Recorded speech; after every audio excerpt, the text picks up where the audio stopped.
A minha reflexão também iria para um ponto interessante na Síria, o que aconteceu na Síria. Isso chama a atenção porque a história, mais uma vez, vem mostrando que os regimes, depois de 50 anos de governação, sobretudo ditatorial, tendem a cair ou a entrar em declínio. E a Síria aconteceu o mesmo, justamente no momento em que estão em 50 anos de poder, a família Assad caiu. E isto torna-se uma chamada de atenção que esses regimes de sucessão presidencial por via familiar, por via de amigos, por via de colega de partido, em detrimento do processo eleitoral, tendem depois a enfrentar esses problemas. E isto é uma mensagem para Moçambique, Angola, embora que não sejam reinados ou não seja uma monarquia, mas o modelo de indicação de presidente se assemelha muito com o que aconteceu aqui na Síria. Na Síria, o pai morreu, ficou o filho, e em Angola também, em Moçambique. Moçambique ainda tem um pouquinho de abertura a Frelimo, em relação ao MPLA, ainda permitia um pouco de democratização e democratizou um pouco os seus órgãos, permitindo que o líder seja eleito internamente. Mas no caso do MPLA, não, ainda é escolhido por quem está no poder. Depois cria um fenómeno vicioso de indicação que amanhã torna-se perigoso para o país, para o próprio partido e para todos. Porque depois amanhã vão surgir grupos que acharem que para pôr o fim nesse tipo de sistema é derrubar o poder pelas vias não democráticas. E é isso que aconteceu na Síria.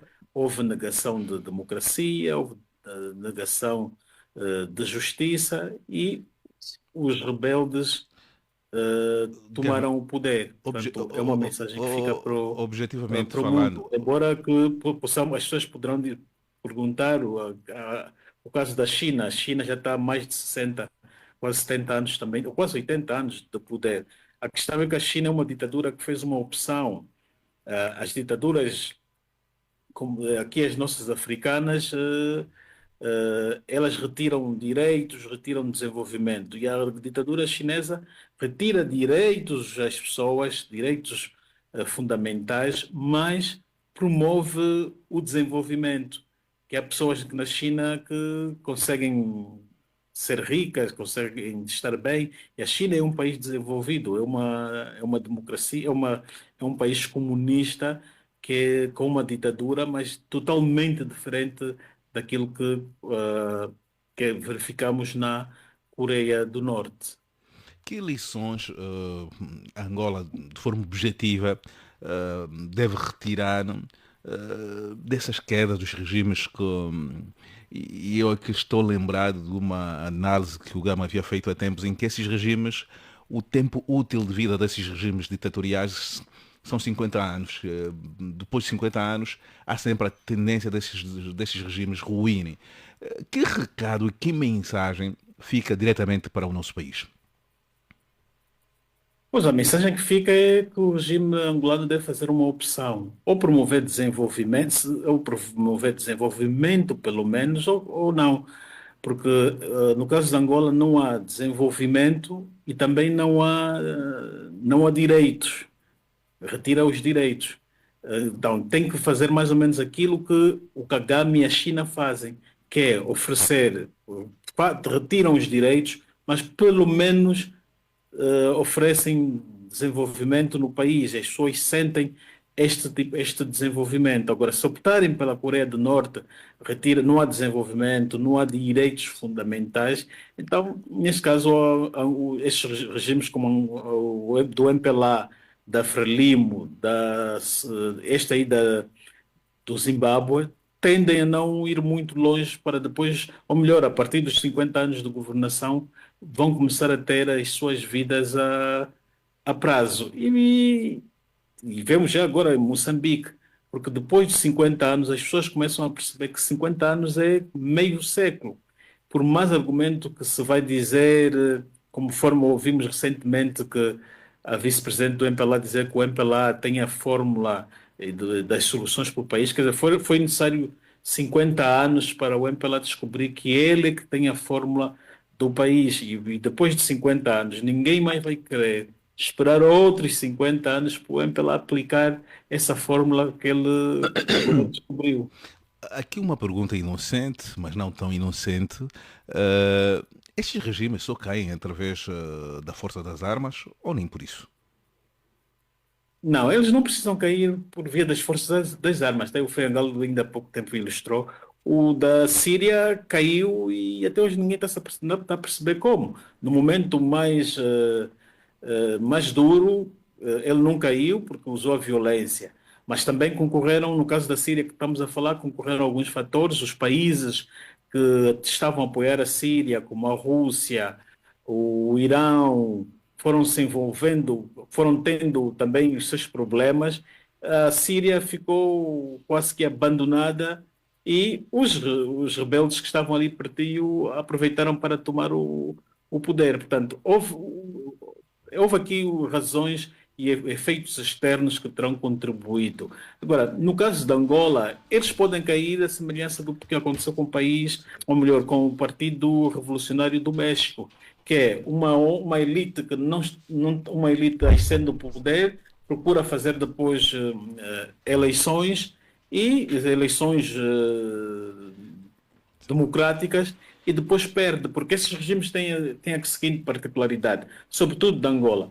Veio o grupo do José Eduardo dos Santos que governava, fazia fraude da sua forma e não passava o segredo a ninguém. Surgiu o grupo do João Lourenço, teve que ir buscar algumas pessoas que ele sabia que faziam a fraude, ele fez da sua forma, da sua própria forma também e se manteve no poder. Amanhã pode surgir o grupo da Vera, do Manuel Lomé, ou tentarem fazer a fraude também, ou eles acreditarem que o dos Santos, o Lourenço, ganhavam as eleições de forma genuína, eles vão tentar fazer eleições também de forma normal e depois aí vai imperar a vontade popular Popular. e o regime cai, sem ser necessariamente o uso da violência. Mas faltou os parabéns ao MPLA. O MPLA está de aniversário hoje. Olha, na verdade, é uma data que até hoje não sabemos ao certo qual é a verdadeira data do MPLA, pelo menos já apresentou-se aqui três datas, mas pronto, mas o 10 de dezembro é a data Oficial. oficial, né? Porque há escritos do Viriato, que apresentam uma outra data, que foi fundada em Conakry, há outros escritos vão dando e documentos vão mostrando outras, mas oficialmente, se queiramos ou não, fica o 10 Mas, desde mas, dezembro, o como, MPLA está sim, senhora, mas Gama, como é que de fica parabéns. um partido que nem consegue, vamos lá, ser honesto na identificação ou na narrativa, encontrar a sua própria história? Porque há essas imprecisões, essas Não, esses contradições. partidos comunistas, e isso o MPLA deve ter se inspirado muito na antiga União Soviética, eles procuram ser eles próprios a escrever a história. A Mas história mesmo acontece de com uma essas contradições, forma. mesmo com essas contradições, a data de fundação não é Ah, ah, precisa. sim, Sim, depois vê lá dos três movimentos de libertação que existiram, o MPLA é o único que até hoje não sabe quem é o seu líder fundador. A UNITA tem Jonas Savimbi, a FNLA tem Olden Roberto, o MPLA não. Quem fundou? Mas na prática sabemos que o verdadeiro fundador seria o Viriato, porque ele surge como secretário-geral, naquela altura não não, havia presidente, então é ele que produziu o manifesto do partido, no fundo, em parte, ele é o fundador, só que não assumiu a liderança do Do movimento. MPLA. Embora que o MPLA depois Gama, juntou Gama, vários desculpa, grupos.